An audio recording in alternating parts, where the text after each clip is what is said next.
Ladies and gentlemen, now is the time. Now is the time. I always fancy being one of those voiceover artists. I always thought that I've missed my vocation slightly. Maybe introducing the X Factor or the Voice or something like that.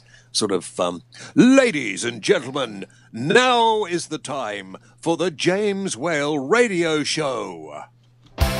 James Whale, the voice of reason on the James Whale Radio Show. Here we go. A very good day to you, wherever you may be. The James Whale Radio Show is on the air for the next hour. Coming up, we have an interview with Carol Decker. Now, some of you may not remember who Carol Decker is. Hands up. Hands up, those of you who know who Carol Decker is. Robbo, have you got your hand up? My hand's up. Your hand's up. Okay. You any idea who Carol Decker is? Yes. Who is she? The inventor of Cadbury's Double Decker. No, don't be silly. Carol Decker is probably one of the best rock singers this country has ever produced. I bought her album the other day. You see, you knew who she was. Yeah, you knew who she was. Carol Decker, of course, lead singer with Tapao. They're out on the road again. Their albums, of course, continually available. We'll talk to Carol Decker later on in the programme. And that is good for Rob, because Rob loves her. Super fan. Wouldn't go that far. Super fan. Yeah. I thought you were into One Direction more. I'm saying nothing. No? No, I don't want to. Because I know you're a big Bieber boy, aren't you? I don't want to get kicked off the radio. What? By saying something about One Direction? Or Bieber. Or Bieber? Mm. Justin.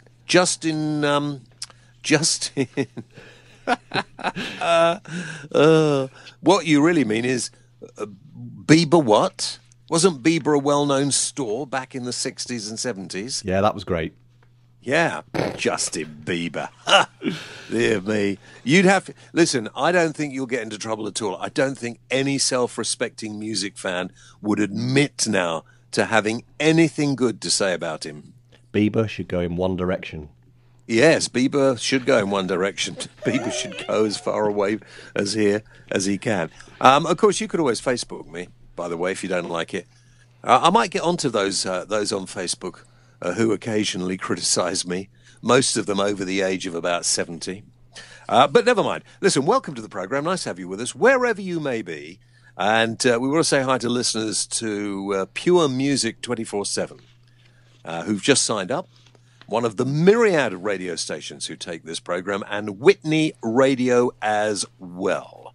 Rob is doing a remarkable job. Not only does he produce this programme, sometimes finds guests, gets the music on, and occasionally pushes the button, but he also tries to encourage radio stations to broadcast the show.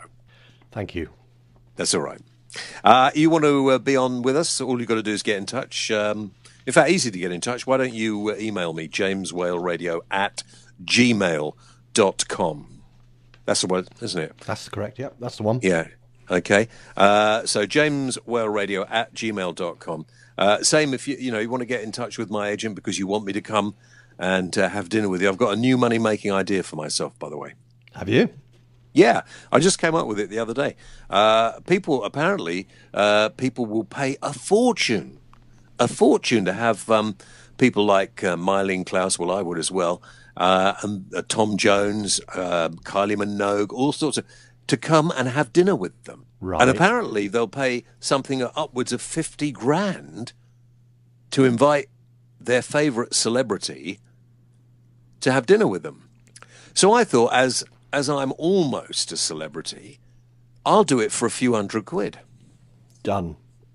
I'll come and have dinner, have a little chat. I'll stay to the coffee, and then I'll pop. The only thing I won't do is weddings. Right. What? Okay. I don't like weddings, so I won't do weddings. Anyway, to get in touch, to come on the programme, maybe you think you should be a guest on the programme, jameswhaleradio@gmail.com. Now, we want to just want to squeeze in a couple of things that I haven't mentioned on the programme, and a couple of serious bits. First of all, The sentence is passed this week. Probably while you're listening to this, it's last week on those guys who murdered Lee Rigby.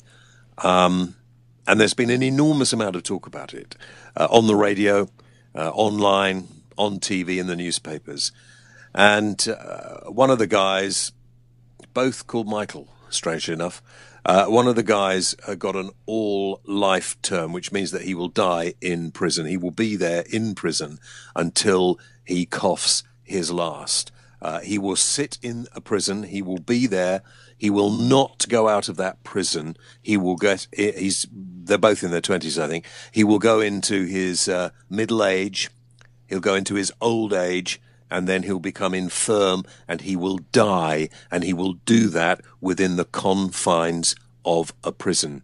And some people think that that isn't a severe enough punishment. I think it would put me off doing almost anything. The other bloke has been given a life sentence with a minimum term. That means he has to serve at least 45 years, and then there may be some chance, I would imagine it would be extremely slim, that we would see him ever coming out of prison. Well, I won't see it because I won't be here in 45 years' time, I don't think. In fact, come to think about it, Rob, I don't think you'll be here in 45 years' time. No. No. So let's not dwell on that. We might get depressed if we suddenly think 45 years in the future we won't be here. I'm welling up. Yes, I know, I could tell. But the debate, of course, has come back as to whether or not capital punishment should be brought back. I don't know what you think. I'll tell you what I think. I think bringing capital punishment back would be a retrograde step, to say the least. I mean, it would be cost effective. There's no doubt about that. It would be very cost effective, I suppose. But it wouldn't deter people from behaving like this, because you're nuts, aren't you, to behave like this? You don't, you know, and in fact, anybody who's thinking of killing somebody and planning a murder isn't going to be put off by the consequences, unless maybe they're put off by the idea that if they get caught, they're going to stay incarcerated for the rest of their natural life. I mean, in states in America where they have the death sentence, there's no, as far as I can see, there is no falling in crime, violent crime, or any other sort of crime. It doesn't seem anywhere in the world where executions happen that it does much to deter those sort of crimes. So I don't think it would be any use at all. It might make you feel better for a short amount of time. I think the fact that these people have been brought to trial and now have been locked up, remembering, of course, they tried to have themselves, as they say in their rather strange terminology, they wanted to be martyred for some reason. That didn't happen. That in itself, I would have thought, must be depressing to them. So I think they're in exactly the right place and should stay there for forever. But if you've got a view on this, get in touch. Be interesting to hear your thoughts. Why don't you text me? This is one of the ways you can help us finance the program and keep us going here on jameswhaleradio.co.uk. Text us at 81888. Text the word whale and then your message. Do you think? Let's have a little game. Let's have a straw poll. I mean, everybody says they think there should be a referendum about bringing back the death penalty. And outside the Old Bailey, during the end of the case, there were people walking around with placards, bring back capital punishment. There were people walking around with gibbets, with ropes on. I've said what I think. I think bringing back capital punishment would be a retrograde step. I think it would actually solve nothing at all. But what do you think? I would be fascinated to see how much response we get to that. Text me, 81888. Put the word whale first, then send your message. Calls will cost 25p plus standard rates. So, what do you think? Should we bring back execution? That's what it is. Execution of human beings if they commit murder. Would it make any difference? You tell me. Text the word whale to 81888. All right, put the word whale first and then your message. And next week on the program, I'll read out some of your thoughts. Now, what I was going to talk... Are you all right, Rob, there? You sounded very serious. It's a very serious subject. It is a very serious subject, and I've got another one here. We mentioned this last week, and lots of responses from you as well. Denmark are banning kosher and halal meat, and a lot of people think we should ban kosher and halal meat here. And just some of your thoughts, actually, that you've sent to me. Helen Rowley says halal butchers who think that it's okay to drain an animal dry of blood with no stunning because that's against their religion.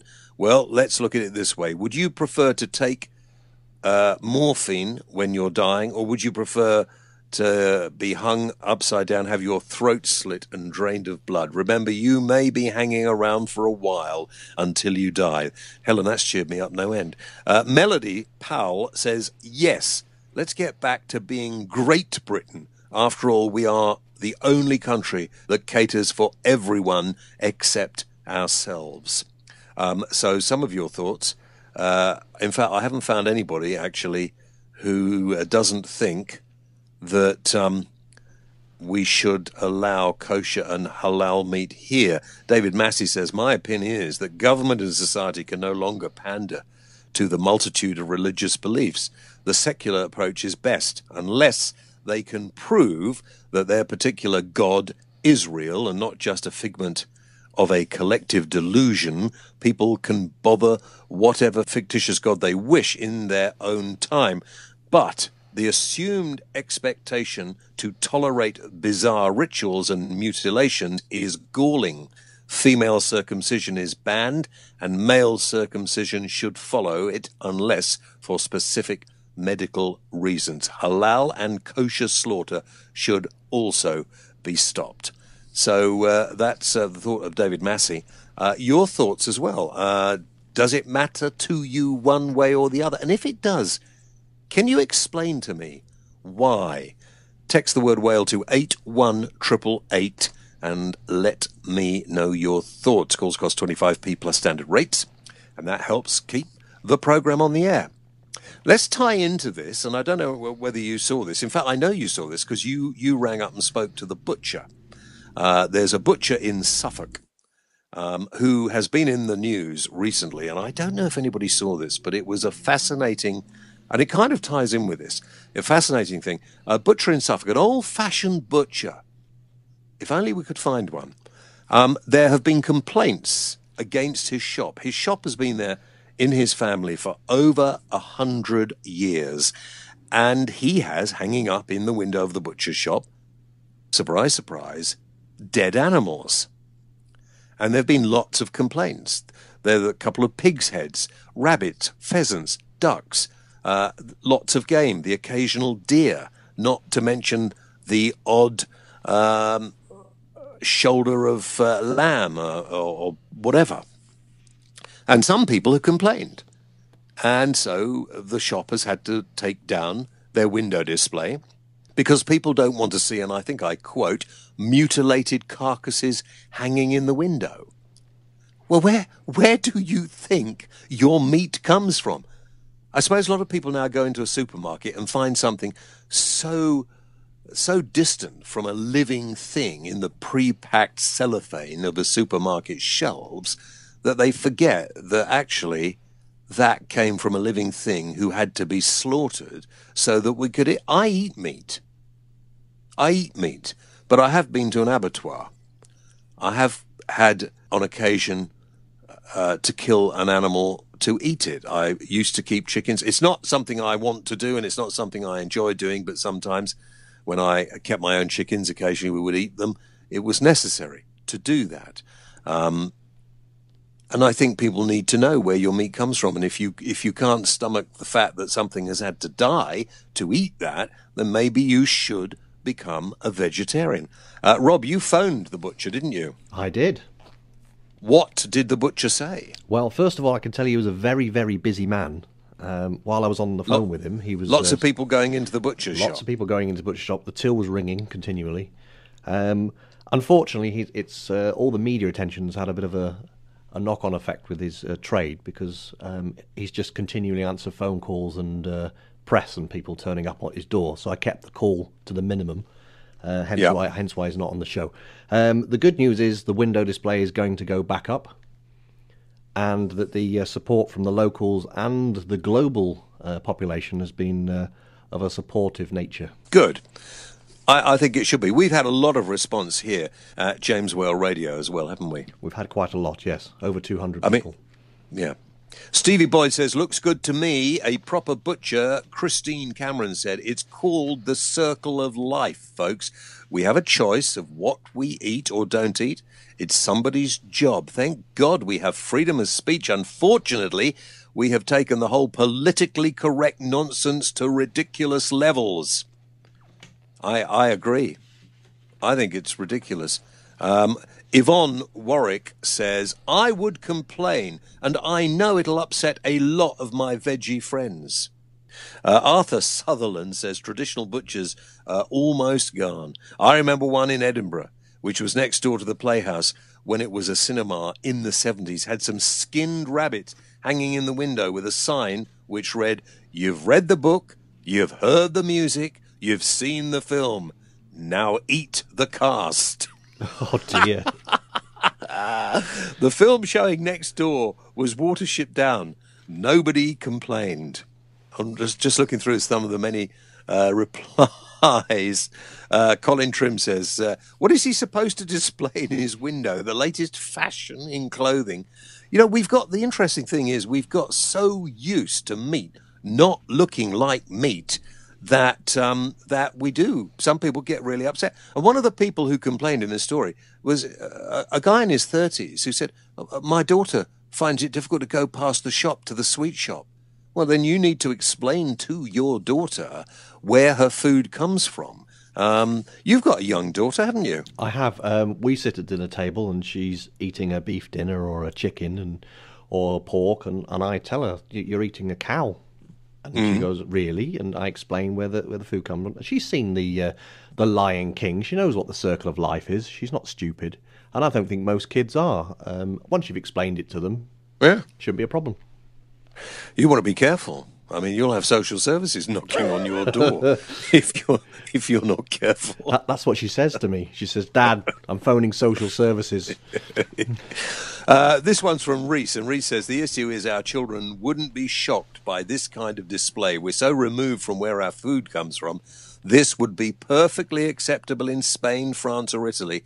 I'd happily take my children and let them browse with me. I'd even get them involved in butchering my purchases at home. Education is the issue. If taught early enough, children would not have a problem with this.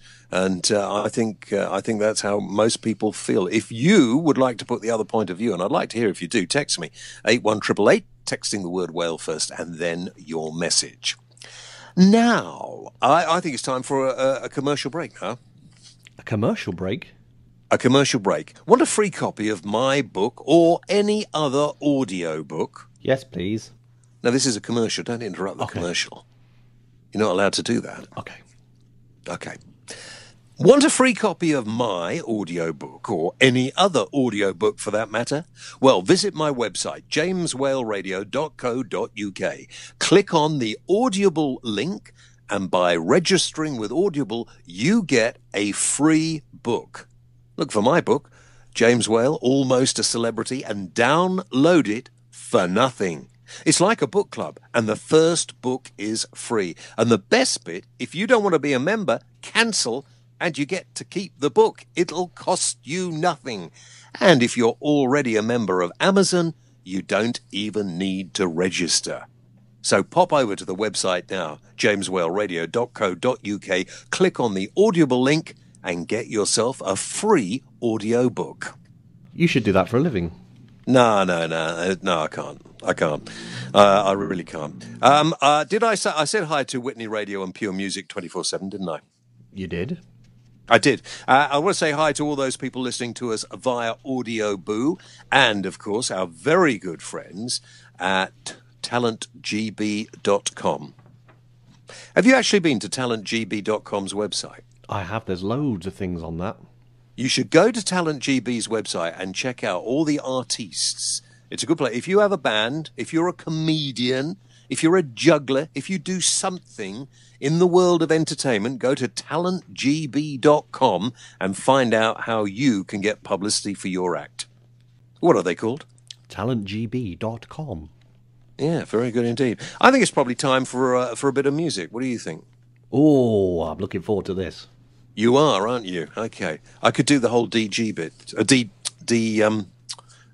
J bit. Go on then. Yeah, I am. Okay, so it's coming up to 15 minutes before the hour, and here on jameswellradio.co.uk, time for a little rock and roll. T'Pow and China in Your Hand. Pretty good, eh?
There, China in Your Hands by the legendary Tapao. It is just like yesterday. Well, it is for me, isn't it?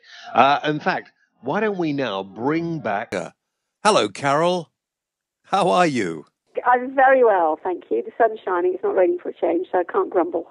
Yeah, no, that always makes life better if the sun shines. It is, yeah. It makes you feel so much better. In fact, I went and bought one of those SAD lights because the winter's been so awful and I was feeling so grotty, and someone said, you need more sunlight. So I've got one of those funny lights that stops you killing people.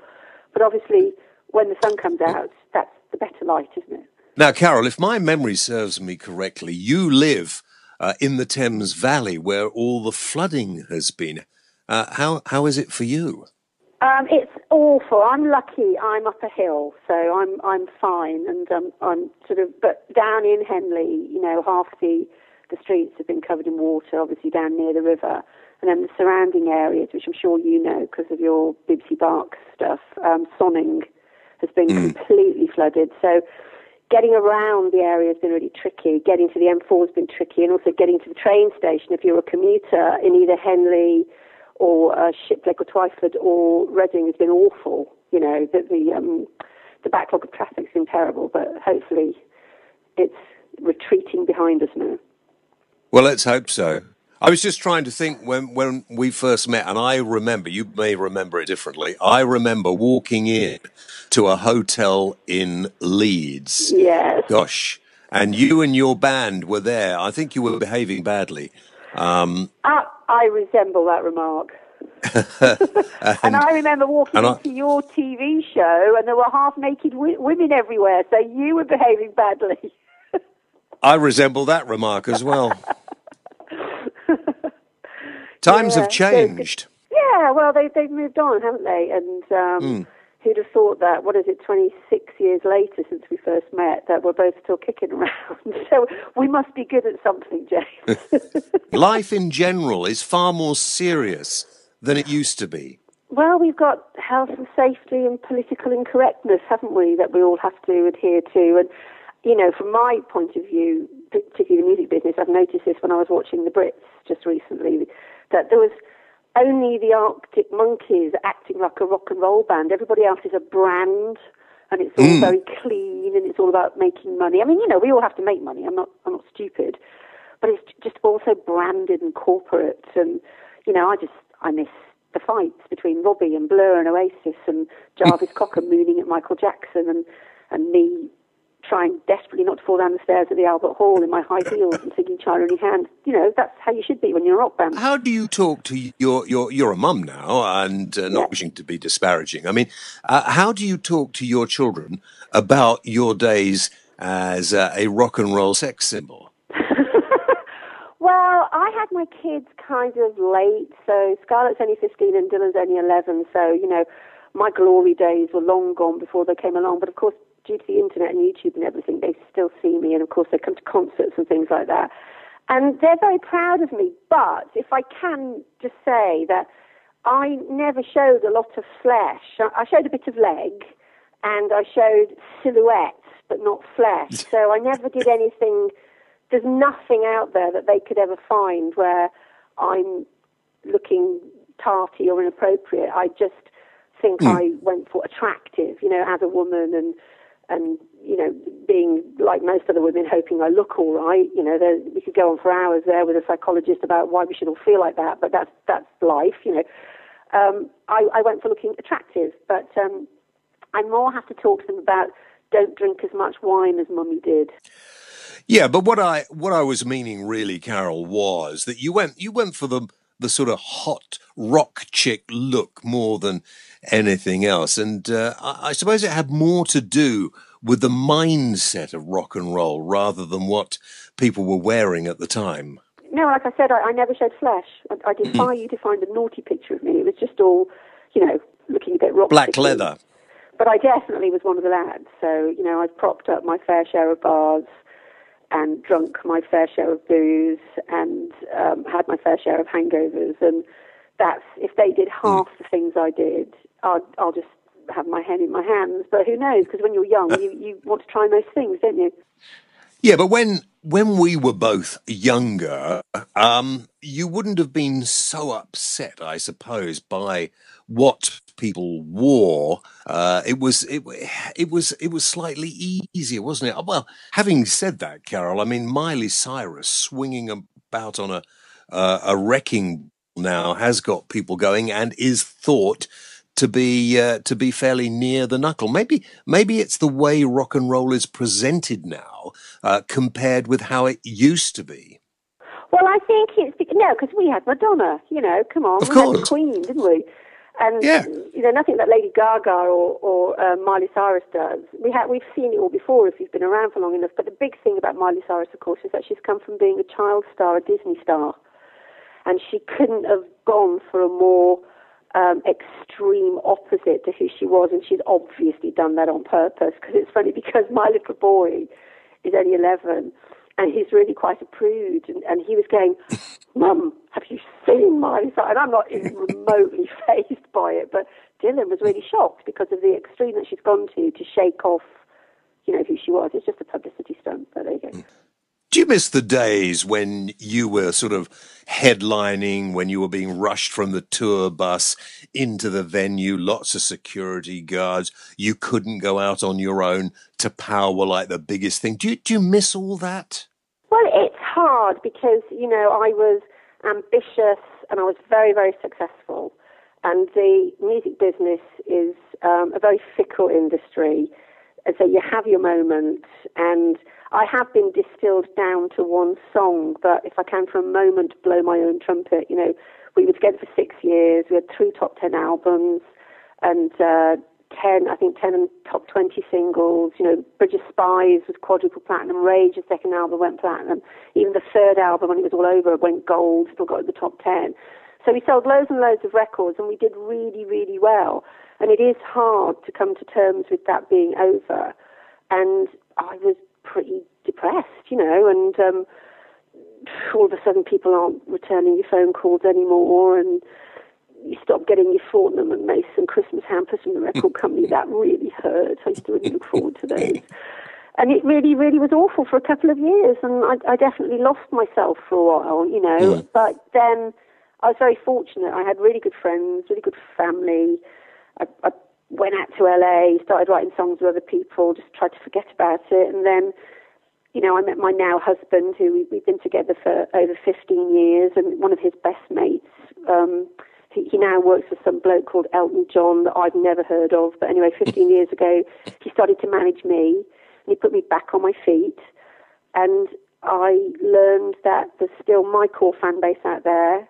And I started doing all the big 80s shows. Can you believe it? I did my first 80s tour in 2001. And I just don't stop working because the 80s was a remarkable era.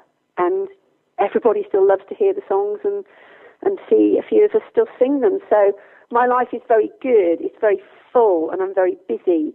But it's not superstar-y anymore, and you just have to come to terms with it and say to yourself, well, you know what, I did it. So many people don't even get there, but I did it. But it does take some coming to terms with when it's not as high octane or as high profile as it was. I mean, it's interesting, isn't it? There are very few Rolling Stones, Rod Stewarts, who kind of questionably have never stopped.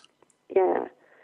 I don't know. It's just the luck of the draw, how interesting you are, It's a mix of things, circumstances. I had the cliche dodgy manager with his hands in the till, all that kind of thing went on.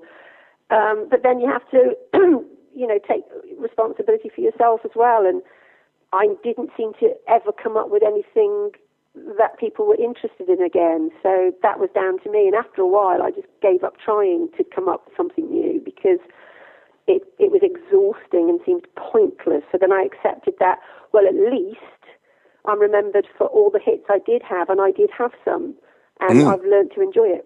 Are you still writing now? I've just started again, funnily enough, because I did my first standalone tour last year, which was the 25th anniversary of Bridge of Spies, and we did 28 days across the country, and the response was really very encouraging. And we've had another agent say, everybody knows what business you did. So we've had another agent come forward and say, you did all right, actually. Would you like to do another 15 dates this October? And I said, yeah, but I've got to have a new album. So this Sunday, I'm in the studio at Shepperton Film Studios. I'm doing some vocals in a studio there. So I am starting to write some new stuff, yeah.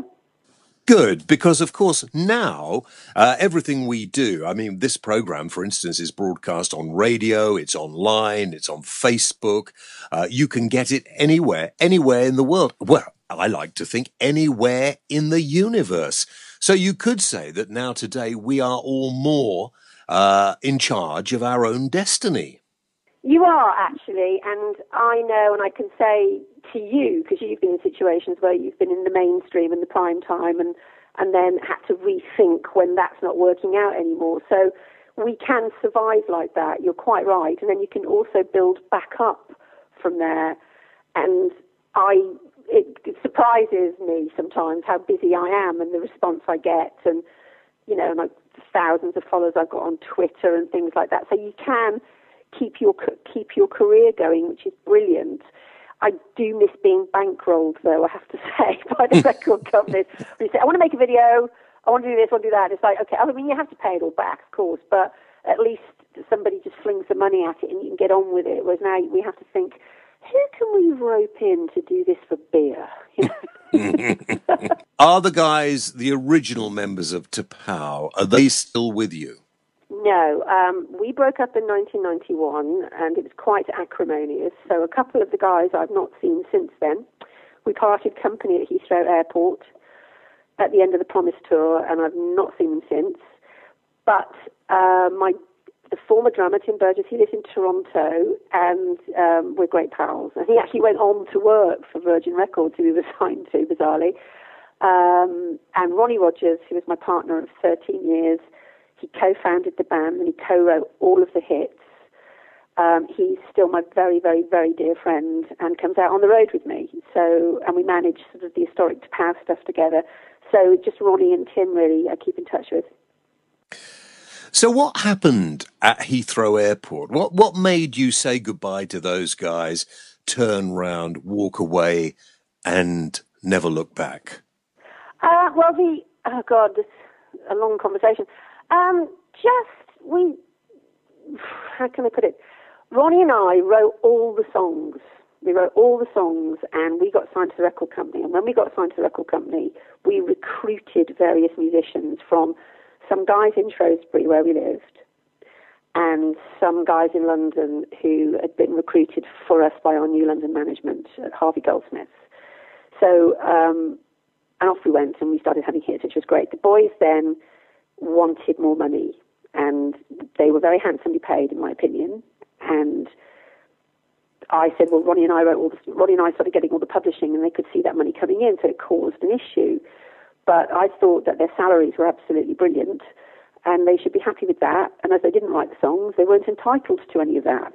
But they weren't happy with that, so it all started to implode.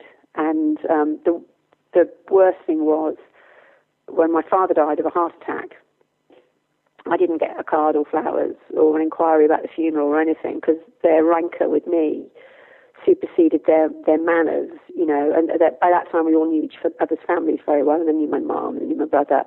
And I just thought, well, if money means that much to you, I'm not really interested in you anymore. So when we finished the tour, and we were barely speaking on the tour, it was, I always call it the Game Boy tour. Everybody was on buses and took the tour bus and the plane just looking at their Game Boys with their headphones on. And it was so sad, because we just used to be the six musketeers, carousing around the world. And then we got to Heathrow, and I just said, see you around. And that was it. And then I sent them their letters of dismissal.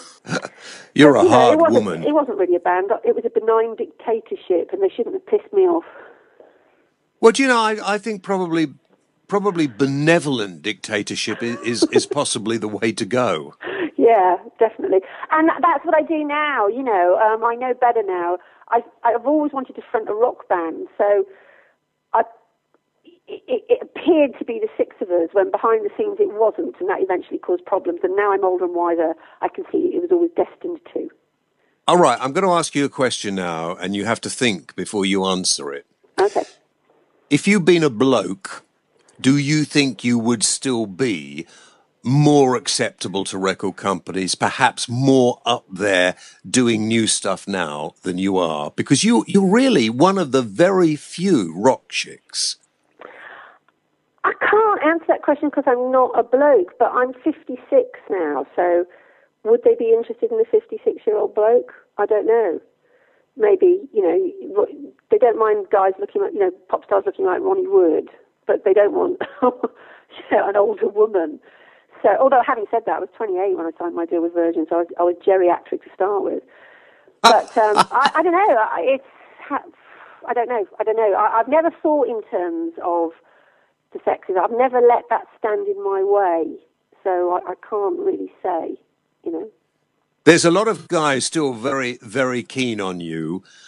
Rob, my producer, said he would do anything for me if I would get you on the program.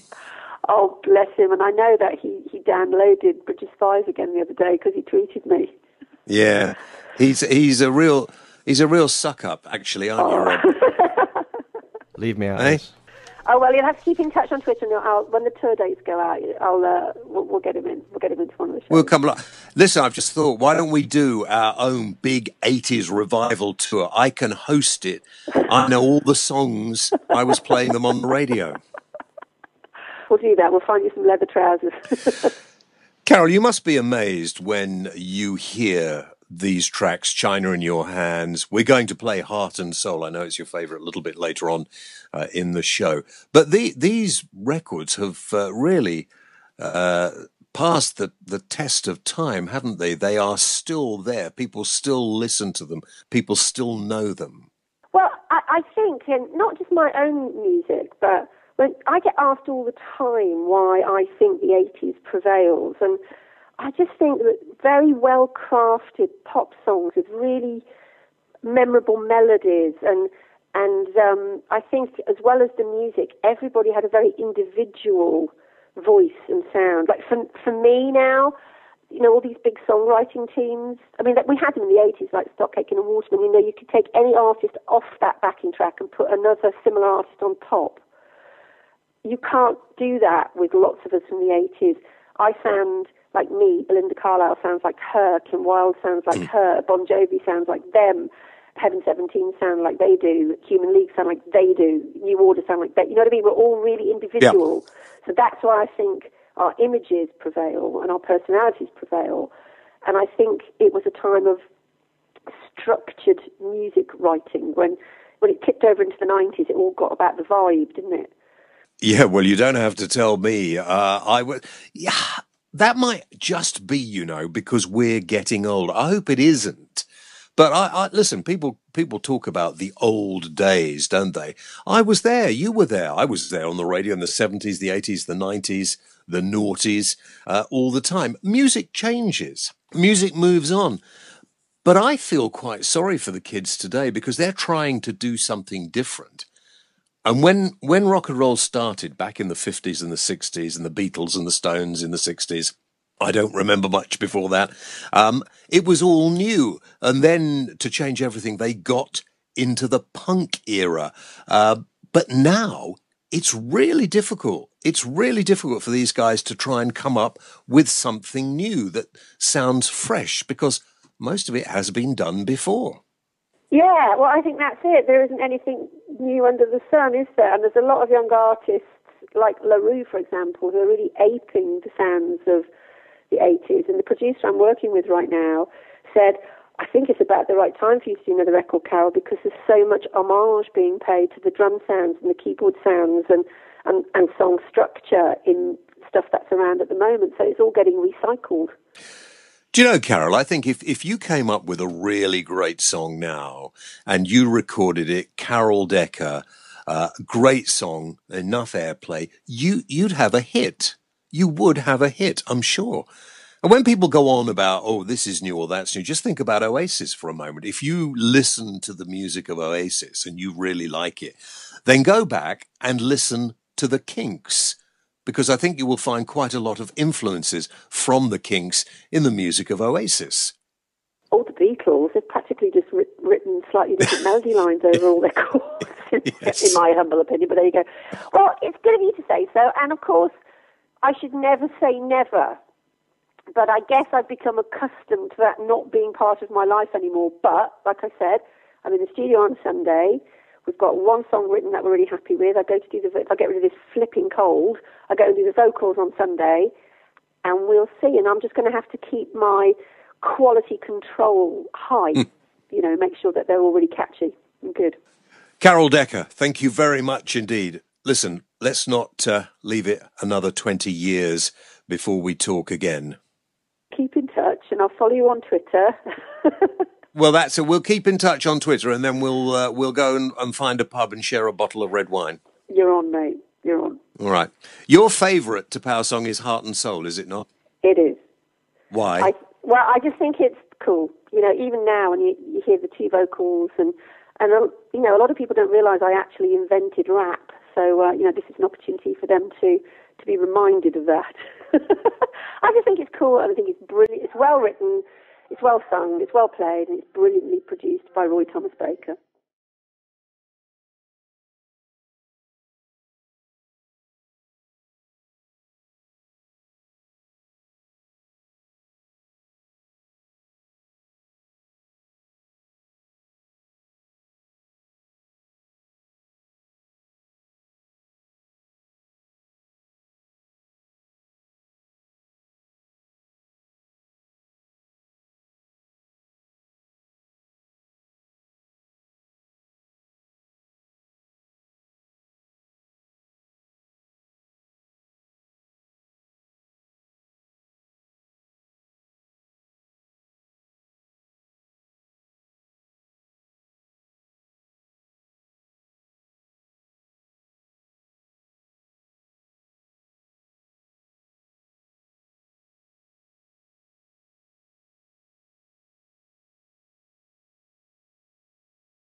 Do you know, I like that as well. And quite often you think of Tapao and you think of China in your hand, and you forget about Heart and Soul. Great. If you're a new listener to music, and if you are maybe you're in your 20s and 30s and you have never Tapao, check them out. Go and have a listen to some of their music. I think you'll enjoy it. And of course, you'll probably get a chance now to see them again. They're playing again. Carol Decker, of course, is basically Tapao, isn't she? She is, yes. You love her, don't you? I do. Yeah, I knew it. I knew you did. Right, let's do a competition. We didn't do a competition last week, did we? No, we sort of did the Joe McElderry, but we didn't do the competition for some reason. Oh, that's right. Yeah, we did. So this is the no competition. You get a signed copy of the book. No, this isn't the audio book I was talking about before. This is the book I wrote some years ago, and we've still got a few copies of it left. So you get a chance to win this, a copy of Out of an Ancient World, which is a CD. It is. By River Sea. A great album, actually. We played the track Eden on the show a few weeks ago, if you remember that. So we'll send you the book and the CD. If we take your name off the share list, all you have to do to enter this with a chance of winning the book and the CD is share any of our links on Facebook. That's all. And next week we'll pick a winner from the list. So if you go and share any of our links on Facebook, we will pick a winner from the share list, and we will contact you on the show next week. Okay, I forgot what I was going to talk about now. I was going to talk about something really important. I've forgotten what the heck it was. Don't tell me. I tell you what I was going to do. Those of a few of you regulars on Facebook. We've got loads of people on Facebook, a couple of regulars on Facebook who go on and slag me off. Of course, I mean, trolling is not allowed now, is it? No. Particularly the ones who put pictures of themselves up there. Who I'm really surprised that you're prepared to put pictures that look like that up there. To be quite honest, wouldn't this be a really good opportunity? Maybe this is what you were thinking about. A really good opportunity to tell everybody about your new radio show on Facebook. No, Radio Kent. Oh. Yes, BBC Radio Kent, Saturday morning, a little show, 10 o'clock on Saturday morning. So you can tune in Saturday morning live, or you can listen to it on the iPlayer. I haven't done it yet. 10 o'clock Saturday morning, something for the weekend. I think it's sort of a new idea in radio, really. It's a bit wacky. I'm not even sure that I understand it. Nothing new there, then. No, exactly. So BBC Kent, it's 4 hours, 10 o'clock in the morning until 2 in the afternoon. You can call me. It's not the sort of serious programs like I sometimes do. It won't be like my weekday show on BBC Essex, where I do the breakfast show. And of course, you can join me any weekday morning, 6 o'clock in the morning until 9, talking about the issues of the day. And this Friday, I even have the Chief Constable of Essex on. Interesting chap. So, Saturday morning, BBC Radio Kent, that was my radio voice, 10 o'clock until 2 in the afternoon. Join me on Saturday morning. And then all those people who really dislike me, you could ring in and tell me why. I wouldn't do that. I wouldn't recommend doing that at all. Oh, no, I would. Ring in. I bet you haven't got the nerve, have you? You haven't got the gumption to ring in and say, I don't like you. You better have a good reason, mind you. So that's what I was going to talk about. I was going to talk about something else as well. We were talking about getting time off school the other day, weren't we? Oh, and I yeah. think we got quite a lot of people getting in touch, Facebooking us, texting us, everything else. The government are going to apparently try and put pressure on holiday firms that put up prices during the school holidays for your holidays. And I really don't understand how this works. Because if the government can actually tell a company, a legitimate company, that they're charging too much, could they put the price down because we can't afford it? Could they do that to the oil companies? Could they do that to oil companies so we go in and we don't have to pay exorbitant prices to fill up our motor cars? Could they do it to the people who supply our gas and electricity so that it's not costing so much to heat our homes and cook our food? Is there any possibility they could do that? I'd just try. You hadn't got anything to say on this, have you? This has been in the news quite a lot recently. This school holidays fining. Obviously, my daughter's in school, And one of the things the headmaster told us on the sort of introduction day was that we're allowed up to 10 days throughout the year of which we could do what we like with, i.e. take your child, on holiday. So do people really need any more than 10 days? Well, no, I don't think that is true. You said that to me the other day, and I don't think that's true, actually, because I think it's at the discretion of each individual headmaster. And I think a lot of schools are now not allowing parents to take children out of their school in term time. And if they try and take their child out of school in term time, then they are fined. And they're fined quite often. You would be fined and your wife would be fined. Let's try and clear this up. Is anybody there with a child in school and they can take their child out of school during term time? Because I can't see that the government can say to a business, sorry, you can't charge that much. It's the law of supply and demand. I mean, nobody really, you don't have a right to holiday. They're a luxury, aren't they? They are. Nobody can say, oh, I'm being deprived because I can't go to Spain this year. If you want to pay thousands of pounds for a holiday, you better have the money. I couldn't pay that much when I had kids to go on holiday. Spent most of my time trying to pay the tax man. Jim Callahan said, firstly, the fines imposed on parents should be removed immediately. He says where he goes, his children go to school, they get fined. Secondly, to say that parents should negotiate with schools to move holiday periods to suit shows how immature this government's way of thinking works. Michael Gove finds it easy to make such ridiculous comments as he fails to realise that the holiday companies will rub their hands with glee if they're given an extra period in which they can rip off families. So he's quite strong about that, Jim, thank you. Annie Crow, make this the last one for me. Annie Crow says, holidays are a luxury. Every other business puts their prices up at peak times, so don't understand why travel companies get so much hassle. It annoys me more that they are allowed to charge adult prices for 12-year-olds, but no one ever seems to mention that. But at the end of the day, if you can't afford it, then you can't have it. And I'll tell you this, if people stopped going on these holidays, the prices would soon come down. They are the price they are because people keep on buying them. I rest my case.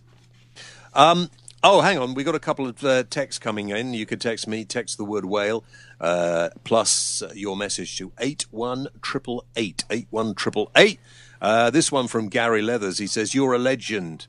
I am a legend. He says, and mainstream radio is a lot worse without ya. Well, I'm on mainstream radio, BBC Radio Kent, Saturday mornings, 10 o'clock, and, of course, The Breakfast Show from the BBC in Essex every weekday morning from 6 until 9, so you can pick me up there. Simon Stokes says, James, would love to see you back on LBC. What are the chances? I should think none in the next year or so, whilst it's owned by the company that owns it now. Also, when are you back on the television? Well, Simon, who knows? Who knows? Last weekend. Was it on Sky last weekend? You never know. James, I'm a big fan. And to me, oh, this is nice. This is Janet Wade. Hello, Janet. Great initials, by the way. She says, I'm a fab DJ. So those are nice texts. I think I'll concentrate on texts where they're not nasty to me. Yeah, do you want me to delete the texts that are horrible to you? No, I like those as well. Okay. Let's have some more of those. Text 81888, put the word whale first, and lots of thoughts in the programme this week. Lots of things you can reply to, lots of things you can do. So text 81888, starting your message with the word whale. Calls cost 25p plus standard rates, and we'll include more on the programme next week. I think that's it now. Right, what are we going to do after the programme? I fancy a pint. Well, I'm thinking of going to Henley-on-Thames to go and do a bit of stalking. I think I would actually suggest that is not a good idea. The pub it is, then. Yes, that's where we'll go. See you next week. Tell your friends to join us, jameswellradio.co.uk, on your favourite radio station, on talentgb.com, on Audio Boo, online, on iTunes. Where else can you get us? YouTube. YouTube. Join the millions who listen And if you can't wait for the next show next week, join me Saturday morning, BBC Radio Kent, 10 o'clock. If you've got one of those apps on your smartphone or whatever, you can find us on that radio app. What's it called? There are a couple, aren't there? Tune In, I think, is the most popular one. That's very clever. Tune In. And BBC Essex during the week. Same time, same place, next week. Of course, after you finish this, you can go back, you can listen again. Probably some of you will want to listen to Carol Decker. Yeah. Yeah. Let's go to the pub. James Well, the voice of reason on the James Well Radio Show. You're listening to the James Well Radio Show. For more information, visit www.jameswellradio.co.uk. Why not check us out on Facebook.com/Jameswell Radio Show, or follow James on Twitter @the James Whale. James Whale, the voice of reason.